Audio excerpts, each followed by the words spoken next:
Hindi ka Pilipino kung hindi ka mahilig sa pasalubong. Lalo pat walang dahilan para hindi ka makapag-uwi nito. Dahil saan mang sulok ng Pilipinas, maraming mabibiling pasalubong. Hindi kumpleto ang pamamasyal sa probinsya ng Laguna kung wala kang maiuuwing espasol o kaya buko pie o puto binyan. Pero mukhang marami pang maidadagdag sa mahaba-habang listahan ng mga pasalubong mula Laguna. Dahil may nadiskubre kaming kahit lumipas ang ilang taon, hindi raw tatanda sa ating panlasa, ang bagets. Ang isa sa mga promotor nito, si Tony. Inspirasyon daw ng pagkaing bagets ang halo-halo. At hango naman sa pangalan ng sumikat na grupo noong 1980s. Dahil 4 lang ang sangkap, simple lang daw gawin ang bagets. Nagkayod ng nyog na gagawing makapuno, nagpakulo ng tubig, hinaluan ng asukal na puti, hinalo ang kinayod na nyog, at muling pinakuluan hanggang lumapot. Nung naluto, itinabi. Muling nagpakulo ng tubig para naman sa beans. Nung lumambot, tinanggalan ng tubig at hinaluan ng asukal. Antayin natin na yung asukal ay matunaw at sumama dun sa beans. At saka pinalamig. Nung bahagyang lumamig, pinaghalo na sa baso ang makapuno at beans. Naglagay ng ube at special leche flan. Ito ang bagets ng Siniluan, Laguna. Kada araw, nakagagawa raw sila ng halos 500 cups ng bagets. Kaya talagang matamis. Masarap masisiya ng kada kakain. Pero kung hindi pa sumasakit ang inyong mga ngipin, meron ding pambatong matamis ang mga tiga Nueva Ecija.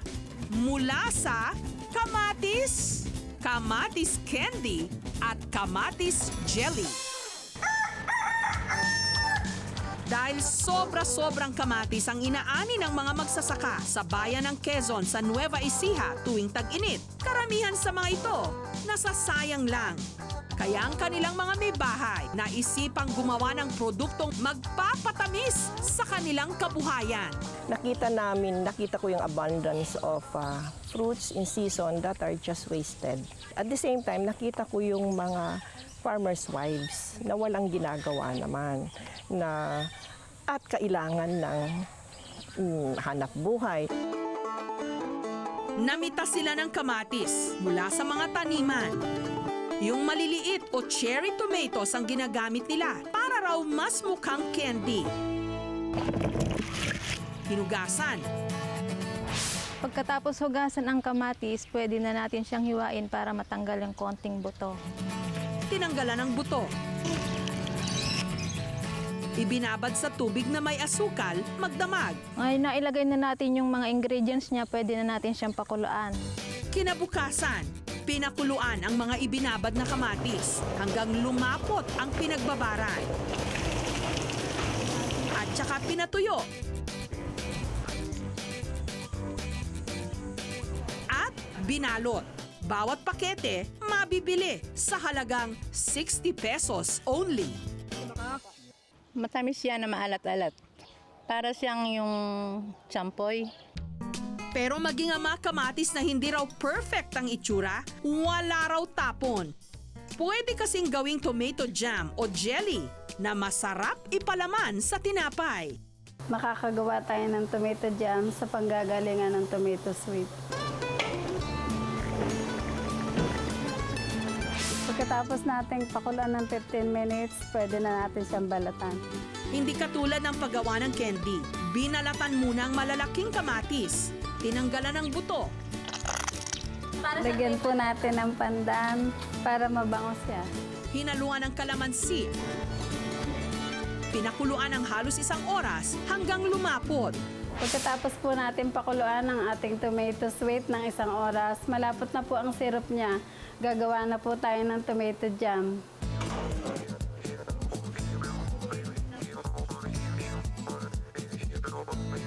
Matamis, bagay na bagay sa tinapay. Pero para naman sa pasalubong na kanin pa lang, ulam na, may itinatagong sarap ang mga tiga-norte. Binungoy o suman sa kawayan. Ang 59 anyos na si Aling Villarena, kinalakhan na raw ang pagluluto ng binungoy. Parang embento lang yata ng lulo ko noon kasi marami silang malagkit. Hinugasan muna ang malagkit. Ibinabad sa tubig hanggang bahagyang lumambot. 10 minutes siguro na para palabasin yung malagkit na maputing maputing. Sunod na tinubigan ang kinayod na nyog. Piniga, sinala, inasnan. At syempre, ang mas magpapasarap daw dito, ang kawayang paglalagyan ng bigas. Ang asawa ni Aling Villarena na si Mang Espiridion, maingat itong pinuputol sa maliliit na piraso at saka nililinisan. Ito kasing paglagyan ng malagkit, pagbasag, hindi siya maluluto. Nung handa na ang kawayan, isa-isang pinuno ng bigas ni Aling Villarena. Sinabawan ng gata at tinakpan ng pinutol-putol na dahon ng saging. Pero dahil wala itong masyadong sangkap, ang sikreto raw ng masarap na binungay, nasa tagal ng pagluluto. Halos 2 oras kasi nila itong pinapaapuyan sa kanilang bakuran. Saka mahalata mo naman kung luto na kasi pag idiin mong ganon, babalik yung luto na siya. Kaya kahit mausukan sa kababantay at mapaso sa paglilinis bago maibenta, konting pasensya lang daw. Dahil ang kapalit naman ito, magandang kita. Siguro maano na yung 200. Nakabili ka na ng ulam mo, nakabili ka na ng bigas mo. Ang mga nalutong binungay, ibinabiyahe patungo sa malapit na simbahan. Iba pang binungay dito sa Karatig Bayan ng Bulinaw. Pero hindi po namin papatalo talaga yung binungay namin dito kasi isa po ito sa nagpasikat po ng Bulinaw. So pag nakita po nila ito sa ibang bayan at narinig po nila ang salitang binungay, ibig sabihin po galing po ito ng Bulinaw. 300 ang presyo, kaya naman ang mga tumitikim, solved na solved. Yeah, malaki na.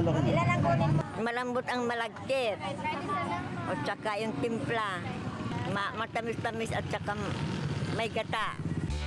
At katulad ng ibang mga suman, perfect din daw itong kapartner ng hinog na mangga. Sa inyong susunod na pamamasyal at pagbabakasyon, pasayahin ang mga uuwian ng pasalubong. Hindi lang tayo humaling sa basketball. Tayo rin ang may pinakamatagal na paglalaro nito. Pinalo lang naman natin ang mga Amerikano sa kanilang sariling laro dahil tayo na ang may hawak ng bagong record na the longest basketball marathon in the whole world. May mga hinihimatay at naka-dextrose pa. Ang iba naman, nakabenda na ang mga paa. Hindi po ito mga eksena sa emergency room ng ospital. Kundi sa isang basketball game. Mahabaan o patagalan kasi ng laro. Kaya buwis buhay na tumakbo, mag-dribble at mag-shoot ng bola sa loob ng 5 araw. Sinong tatagal? Sinong susuko? Sa misyong malagay sa Guinness Book of World Records bilang pinakamatagal na naglalaro ng basketball ng walang hintuan sa buong mundo. Ito ang Philippine Basketball Marathon.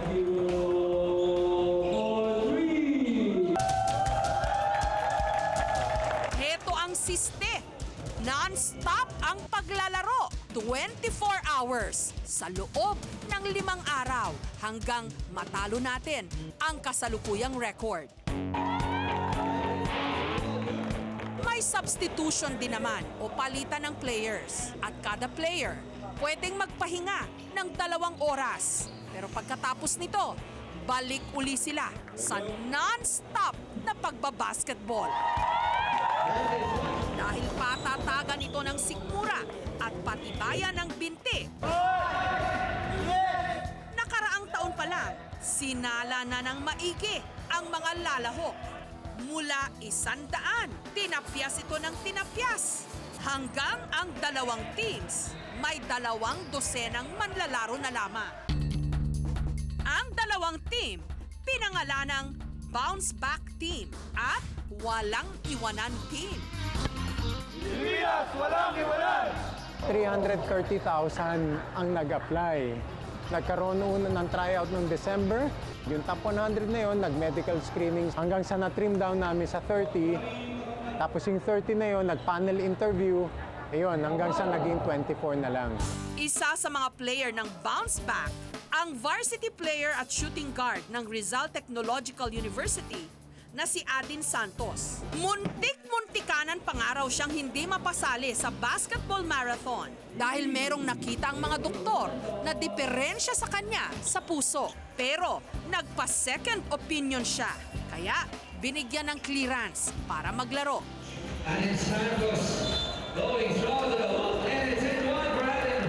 Sa isip-isip ko na tatapusin ko to, tapos papatunayan ko sa doktor yung na mali yung ano niya. Yung sinabi niyang may heart findings ako.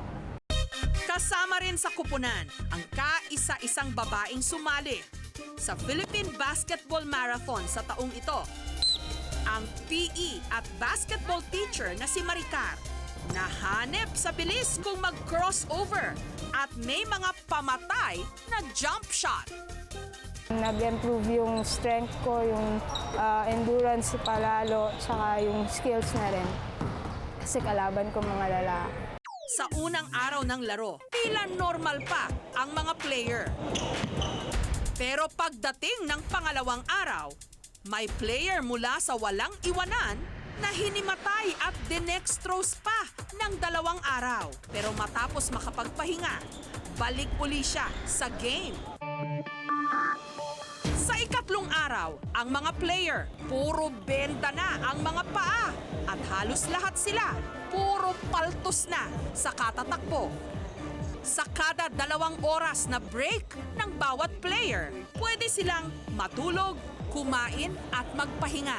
Pagod man at puyat pa, kailangan go, go, go pa rin sila. Sa ika-5 araw, sa score na 16,783 points,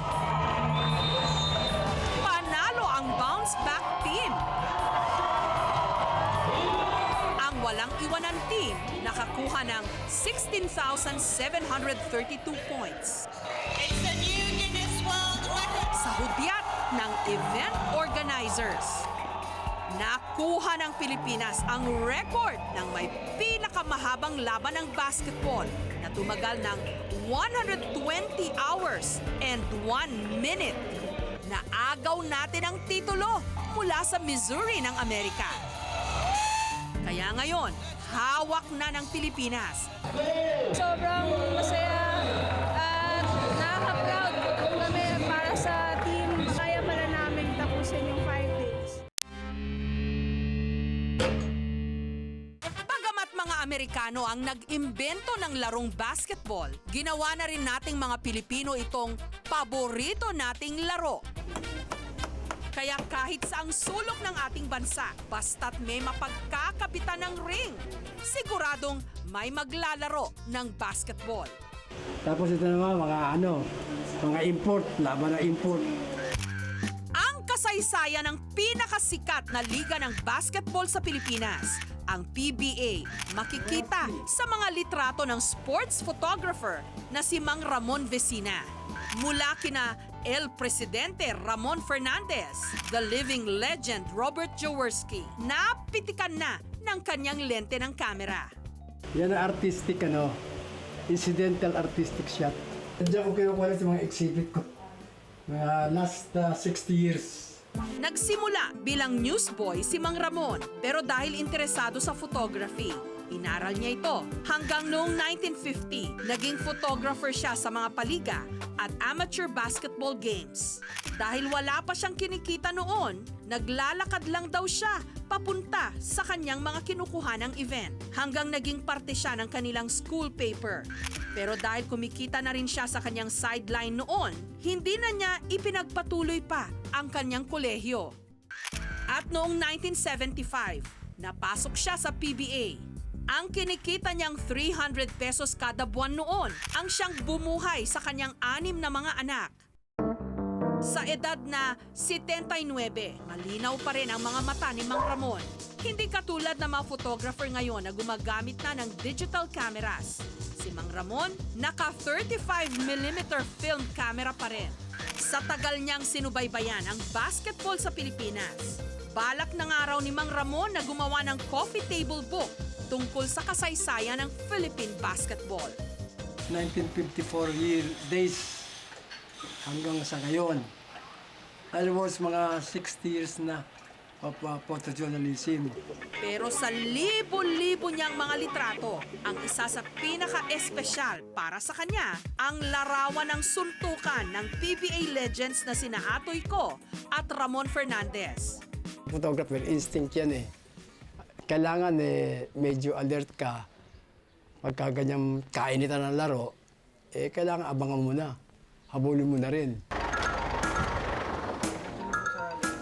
Pame, yung iniwala na kita ng first half. Para may makasama siyang alalahanin ang glory days ng Philippine basketball. Isinama namin sa bahay ni Mang Ramon ang PBA legend na si Atoy Co. Bakit mo ba hinamon si Mon Fernandez at binanatan mo? Ewan ko, baka bigla na lang nagkita kami at nagkasuntukan kami. Yung walang salita, walang... Wala. After this, the next day, we were invited sa Camp Crame, Crispa and Toyota. Diniretso kami sa Port Bonifacio. Sa Port Bonifacio, kinulong kami sa isang kulungan na magkakasama kaming lahat. Sabi nga namin sa loob, bakit tayo nag-aaway? Tayo napapahirapan, tayo nakukulong, di ba? I think after that, nawala ni Rumble. Ikaw yan? Yeah, ako yan. Yan ang hazard ng photographer. Ito, mag-champion kayo. Nostalgia. Parang naalala mo yung mga panahon na naglalaro pa tayo. Nakita naman yung restaurant ko, di ba? Punong-puno rin ang picture ko, kaya... Dagdag mo yan! Kaya nga, pwede ko idagdag Ito, dagdag mo rin to. Ayan. Sa basketball, pantay-pantay ang lahat. Walang tinitignang antas o estado sa buhay. At hanggang ngayon, marami ang nangangarap na sa basketball, magbabago ang kanilang kapalaran. Kasama na riyan ang ilan sa mga kapatid nating katutubo. Sakaling sumikat, yun, makatulong din sa aking pamilya. Saka gusto ko pong sumikat para makilala po yung katulad ng mga aitang. At para mas mapahusay nila ang kanilang laro, nagsama kami ng PBA player para turuan sila ng ilang basketball moves. Ang ating PBA celebrity, si Eloy Poligrates ng Air 21. Una-una yung paano atake na mabilis. So, you dribble hard, kunting galaw, passing, to the basket. Tapos,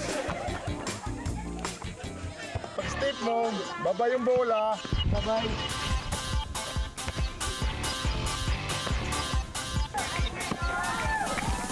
Hindi na nagpatumpik-tumpik pa. Matapos ang maikling basketball training, it's game time.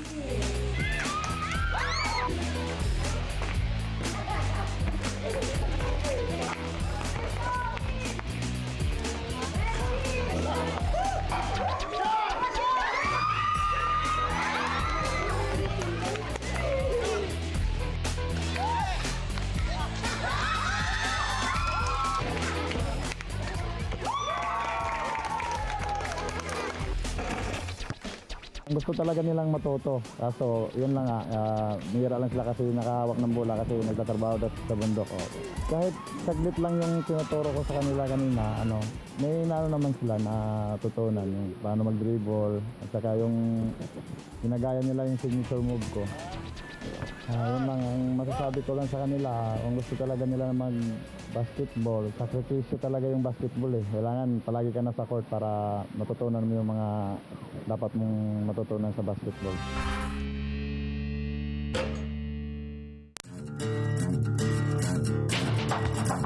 Para siyang terror teacher na imbes na iwasan ng mga estudyante, kinasasabikan, lalo pat in ang kanyang pick-up lines. Si Senadora Miriam Defensor Santiago, pinangingilagan sa Senado. Pero dapat pakinggan. Magdebate tayo sa UP kung gusto mo. Ayaw niya. Ngayon, hinahamon ko na naman siya. Suntukan tayo kung gusto mo. Kasi yung sa Senado, wala na ginawa kundi magnakaw ng pera ng gobyerno. Kung may isang bagay na pwedeng sabihin sa kanya at sasang-ayon ng lahat, pati na malamang ang kanyang mga kaaway, yan ay walang boring na sandali sa kanyang piling. Kung pangit ka at mahilig kang mag-selfie, sabihin mo na lang na lahat ng pictures mo ay wacky. Sa TV man o sa kanyang speaking engagements. In the Senate, I'm always bothered by the suspicion that I'm surrounded by idiots. Inaabangan ang kanyang mga pasabog. How did the criminals manage to steal some 10 billion pesos of the people's money in just 10 years? Who is the mastermind? Pati na ang kanyang pick-up lines. Politiko ka ba? Ang ganda kasi ng mga mata mo. Kurap ng kurap. Ang tinatawag nilang Iron Lady of Asia, si Senator Miriam Defensor Santiago. Hindi madaling makakuha ng interview sa senadora, lalo na't puno lagi ang kanyang schedule o hindi kaya may problema sa kanyang kalusugan. Pero makalipas ang ilang linggong pakikipag-ugnayan sa kanyang opisina, nito lang Martes, pinaunlakan niya ako ng isang one-on-one interview. Senator, I've actually heard some young people say you look to them like a terror teacher. Pero ironically, isa rin ho kayo sa mga pinakasinusundan or pina-follow ng ating mga youth. Maybe because I'm the eldest in a family of 7, so I had to make my own pathways to each of the kids who followed after me, belonging to different age generations. Pero ma'am, in na in kayo ha? Alam niyo po yung in na in? Yes. Come on, let it go, according to the song. Let it go, let it go. Pati yung mga let it go, alam na nagagamit nyo dun sa pag-interrogate nyo dun sa mga witness and even yung mga ganyan. Sa Hunger Games, yung mga ganyan. Alam nyo. His mind is sit, sit, sit. 3 times sit. To use the language of Katniss Everdeen in the Hunger Games, Catching Fire. Yan o. Yan, 3 times sit ka. At para lalang sigurado, ito. I resort to this mischievous way of thinking, maybe just to relax the neurons in my brain, especially when I'm faced with someone who doesn't have any neurons whatsoever. So I have to be adroit. I just love these young people because I know that very soon I'll be pushing daisies, meaning to say I'll die very soon. And Bakit naman, ma? I don't place any value in my life at all. I'm not one of those people who value life. I mean, why should you value it anyway? If I know that this would be what my life is at present, so full of dark problems, I would have committed suicide at birth. Ma'am naman. Sayang naman. Sayang naman yung inyong potential to be who you are now. I have no illusions about myself, about my life, about leaving a legacy or making a mark in people's lives. We are so insignificant. We're here only for an eye blink. Ang lalim nun, Mama. Considering who you've become, you're this larger-than-life senator to many of us. It's so strange to hear you talk this way na you're not that significant. We don't really exist. We're all dreams in the mind of God. So, yun ang problema sa ating politika. Masyadong malaki ang ego nila. At walang katapusan ang pagaganid nila. Ano nila yung perang yun? Like having 38 concubines, I was thinking, what if I had 38 lovers? That would exhaust me. It would exhaust my resources. Mamang galing ng pick-up lines nyo, ha? Pwede po ba malaman sino nakaisip nun? And who puts them together? Kayo po ba yun? I have a staff for that kind of business. But sometimes we make up our own. Mahilig man mag-joke ang senadora sa kanyang mga speech. Madalas palang malalim ang kanyang iniisip. Kahit na habang siya'y nagre-relax. I believe in the supernatural. I don't believe that this is all that life is. There must be something outside of ourselves. I think at my age it dictates that I must do something outside of myself. Hindi ko naman ang paganda ng sarili ko. I'm born with this face. Hindi ko naman mapatalino pa ang sarili ko. I'm born with my genes, my hormones, my neurons, my synapses. Kung hindi, pwede ko matulungan ang kapwa ko na is in a poorer situation than I am. Not always talking financially. And also remember, we have a very limited time frame. The universe, the planet Earth, is meant to have a lifetime of 9 billion years. Grabe, Ma'am, iniisip nyo lahat ito. Yes. You think of all these things, pati yung mga laman ng utak natin, na may neurons, synapses, and how old this Earth is going to last. Those are the only things we're thinking about. Rather than think what we'll have for breakfast, lunch, dinner. Hindi ko kayo ganon, yung kinukunan yung mga picture yung mga kinakain nyo? Let's just say eating is not one of my priorities. Paano mang hold up ang mga sosyal?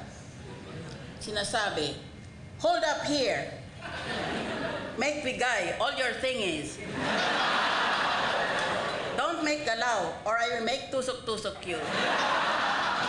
Kababawan, ma'am. Meron ba kayong kababawan din? I'm sorry? Nagsi-selfie din ba kayo? Yung mga things that are shallow and mababaw. You know, simple joys. Well, do you stop and smell the flowers? Yung mga, yes, this is not to be downgraded. These are part of the complex fabric of happiness for humans. In my case, I'm not exactly the type who will wear a long dress, turn around in my garden and sing, "The hills are alive with the sound of music."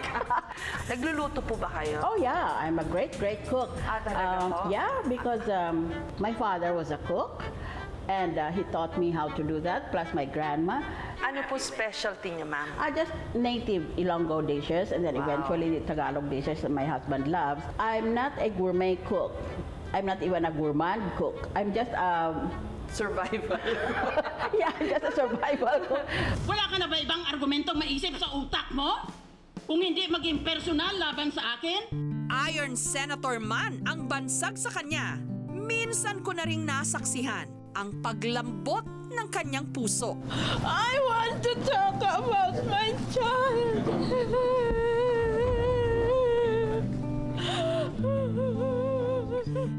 Ma'am, may I ask you about your son na namatay? Yeah. Naka-recover na po ba kayo sa kanya? Oh, a mother will never recover over the death of a child because it's, in the first place, it's unnatural. Parents are supposed to die ahead of their children. How were you as a mother po? Kayo po, sabi niyo, sarap kayo magluto and then hinahalikan niyo sila. Yeah. You were that kind of a mother. Touchy-feely.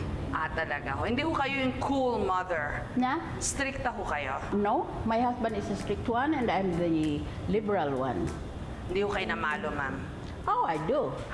I spank my kids because according to the books I was reading at that time, Sometimes you have to administer corporal punishment if the child is just being simply wrong-headed. But of course, you are not supposed to cross the line and commit child abuse. I was usually the one who would negotiate with my husband to give more liberal terms to my children. Talaga ho? Yes. Kayo yung konsentidor. Right. He used that term very often with me, and I always told him, there's no point in life except being happy, and you cannot be happy unless you are in full realization of your potential, so let them be. Bata pa lang, achiever na. Hanggang nag-aral sa UP ng Political Science at abogasya, naging student leader, at ang kauna-unahang babaeng editor-in-chief ng Philippine Collegian. Kilala siya sa campus noon bilang Beauty and Brains combined. I'm very proud that I was a nerd. Life is the revenge of the nerds, you know. Because we had high grades and we have, therefore, the qualifications for high positions, then we begin to get these high positions and are commensurately paid for it. And so I become richer than most people. That is why they say life is the revenge of the nerds. Were you a happy kid, ma'am? I don't think you can call me happy. I was sort of a tormented child because I could not understand why I was alive. I did not understand the meaning of life, in other words. I always tried to pursue, why am I here? Where did I come from? What am I supposed to be doing here? But in college, you were known as Beauty and Brains. When you read write-ups about you in college, you always say, broke a lot of glass ceilings, first woman, editor-in-chief ng Philippine Collegian, you went into law, you excelled, you beat many of your boy classmates. I just wanted to show that the masculine brain is inferior by nature and by instinct.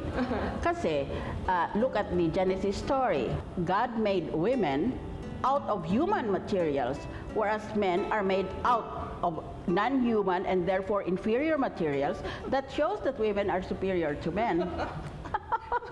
I charge this private prosecutor with complaint of this impeachment court. Kasi salungat sa gusto mo, kaya ayaw mo pakinggan. Kung ayaw mo pakinggan, di umalis ka sa korte. Aalis na nga po sana ako kaya lang... Granted! Vain ho ba kayo, ma'am? Kayo ba yung madalas mag-ayos ng sarili? I always hated that. I feel like I'm being tortured. I have to go to the parlor. Because, you know, she grabs my hair and then she pulls my face like this. I have to undergo the process. Another civilized form of torture of having makeup applied to my face. I don't think it improves me a lot. Ma'am naman. But there are dissenting voices, so I prefer to give them the benefit of the doubt.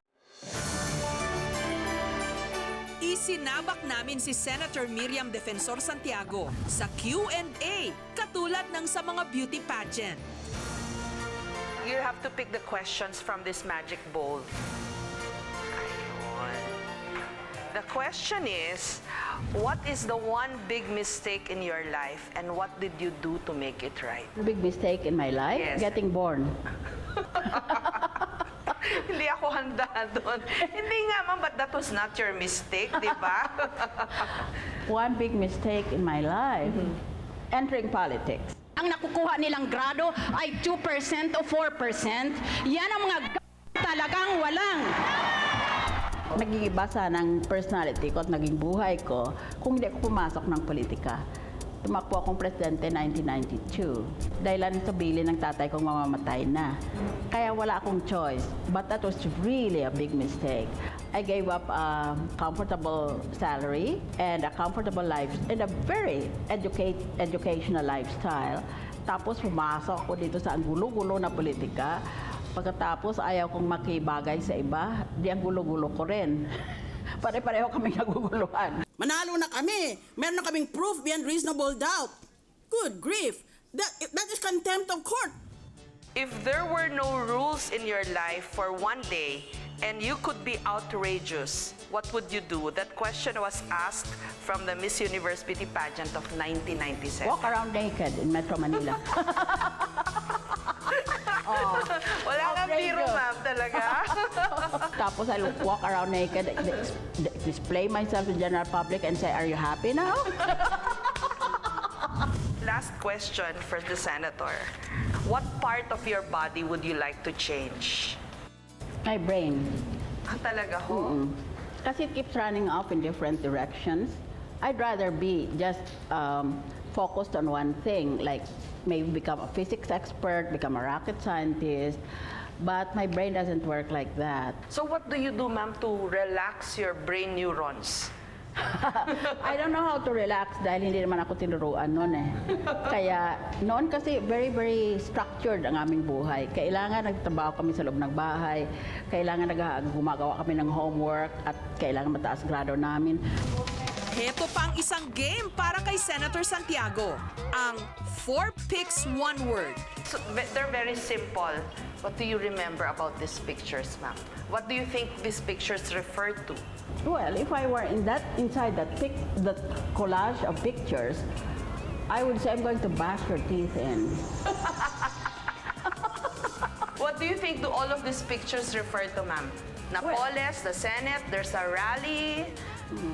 This is the Filipino who is not at his best. Ang sirit na lang, pork barrels. That's what these pictures refer to. Alright. Ma'am, do you think tapos na talaga ang pork barrel at wala nang mga legislators na magpapalusot, you know? Ay, susubukan pa rin nila. Insertions. Susubukan pa rin nila. Kasi yun ang hanap buhay nila eh. Kita mo, wala silang hanap buhay kung hindi sila senator o congressman. They don't know how to be a lawyer, a doctor, an engineer, an architect, or even just a nurse. Yun ang hanap buhay nila eh. Kaya hindi yan papayag na mawala ang pork barrel. Susubukan nila uli. Napakasama. Basta pinadaan mong pera, talagang dumidikit yan. Paano ho kayo nagtagal sa gobyerno? Ganyang katulad po ng sinasabi nyo, ang daming kurakot. Susubukan mong ipahiya sila, name and shame, no? Ngayon, maraming sasabing masama sa akin. Wala akong pakisama, ang yabang-yabang ko, and so on and so forth. But I am prepared. I mean, it doesn't go to my character. So what's wrong with us? Bakit ho ang ating bansa ay hindi makausad-usad? Kasi maraming duwag. I challenge Enrile to a public televised debate on the plundered charge against him, face to face. Huwag kang mag-upa ng attack dog mo. Ikaw ang humarap sa akin. Tayong dalawa. Eh, paano yung mga kaaway niya, ma'am? Do you think you will ever make peace with them? Never, because they are devils. They're the personification of devils. You don't really know how devils look like, but we have examples in the form of these guys. Bago ng impeachment, nang the House of Representatives decided to impeach the Chief Justice, why did you not come forward if you are such a civic-spirited citizen and say, may alam ako tungkol dyan? Wah! When you get mad in the middle of the Senate hearings, pag sa tingin po naming mga nanonood, galit na kayo. How much of that is real? That's 100% real. So if trying to make a point, and I'm convinced that I'm morally right, I'll fight to the death. Kailangan mamatay isa sa amin. Ako patayin niya o kaya patayin ko siya. Basta hindi pwedeng buhay kami pareho. Kailangan violence. I believe in violence. So you've become a violent person in government? Nang-insulto na lang ako pag galit na ako. May pag-asa po ba tayo? Oh yeah, absolutely. We'll get there. Sooner or later, but we'll get there. I am absolutely confident. I am assured that the sun rises in the east. I am assured that corruption will one day stop. But corruption is as old as planet Earth. It's 4.5 billion years old. So that will take some time. Ang sunod na set ng mga litrato, mahulaan kaya ng senadora? What do you think is the issue being referred to in this set of pictures? What issue with us? Oh, Our problems? Yes, well, the West Philippine Sea, of course, or what is called the South China Sea. How do we get out of this, ma'am? Our problem with China? I'll turn around and slap the United States. Ibaliktad po. Ngayon ang sabi ho, it's China that's bullying us. And the U.S. is just going to help us. That's the American line. This is between the U.S. and China. Make no mistake about it. Kaya siguraduhin natin na kung sino man magtulong sa atin, atin yun. Yung likas na kayamanan dyan. Huwag nilang kunin yon. Yun actually ang gusto nila dyan eh. Nagdadama yan sila at ginagamit-gamit tayong mga maliliit na bansa. Kaya if you show me China, I'll say, show me you, United States. Ang huling set, kahit hindi Thursday noon, nag-throwback muna kami. That's me. When the newspaper reporters played me a trick, I told them I would give them a photo shoot provided they would show me only in the water. I'm out of the water, as you can see. Oh, ayaw nyo pala yung picture nyo na yan. No, I was waiting for them to fix something. Pero ma'am, you should be proud of it. Ang ganda ng legs nyo talaga. I don't think so. Do you think your parents, did they live long enough to say that they were very proud of you? When my father died, I was already legal officer with the United Nations in Geneva. I could speak French. I had already finished my doctorate. But I don't think he ever said particularly that he was proud of me. He just said, why are you serving those white-skinned people? You have to come back to your country. Yes. Yung mami niyo po? My mother is now in a nursing home, but she keeps very close tabs of what I'm doing. She'll say, for example, you're not wearing the correct dress when you had that interview with Jessica Soho. So ganun po siya? Oh. We're never, we never do enough. We got to be perfect.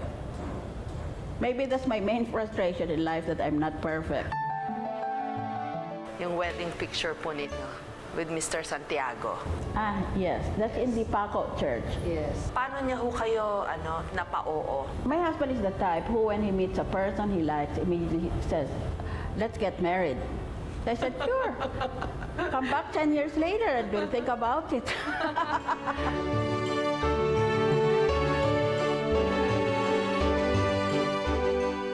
40th wedding anniversary. Yes. So, sweet pa rin po ba kayo, ma'am? Oh, yeah. Talaga I made up my mind I'll marry only once.